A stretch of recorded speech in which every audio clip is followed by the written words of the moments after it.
inherit. We're on the same level as him. Of course, it's through him, right? This is the other part. Of course, we're in submission. He's the head. He's the firstborn. But he shares all of his rights equally with us, and amazing promises of our glorification together with the Messiah.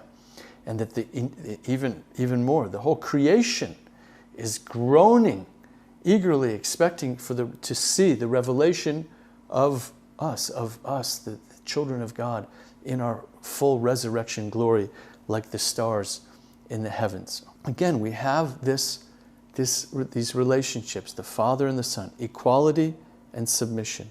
And here we see also from Ephesians 5 and the mystery of marriage, which again, what Paul is saying is that our marriage down here is a metaphor. It's a parable. You know, in the Gospels, Yeshua, when they asked Yeshua, the Pharisees, scribes came to try to trick him. They said, there's a man, he's married to a wife, and he dies. And then his brother, according to the law in Leviticus, his brother has to then marry the woman. And then the next 7, they all die. 7 brothers marry the same woman. And the question is, whose wife will she be in the age to come in the resurrection?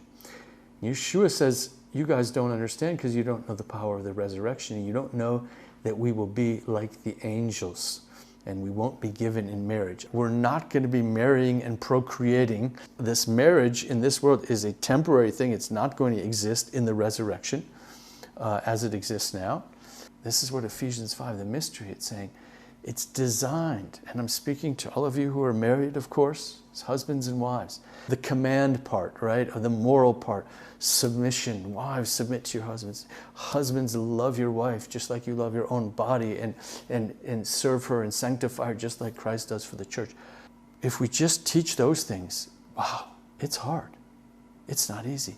But we need to elevate our thought to understand that what we're involved in is a pattern. It's a demonstration of the relationship between the Messiah and his people, which itself is a demonstration of the reality of the relationship between the Father and Son, the Godhead itself. This is not just about, obeying the commands. We need to do that. This is about something much greater, much higher, something that the world, especially the world in our day, as we get closer and closer to the end of the age, that marriage itself is speaking a profound parable about who God is, what it means to be God's people, and what is God like himself. The mystery of two becoming one, of two being equal, and yet there is a relationship of headship and submission. It exists from the very pattern and beginning of creation. We saw it in Genesis 1.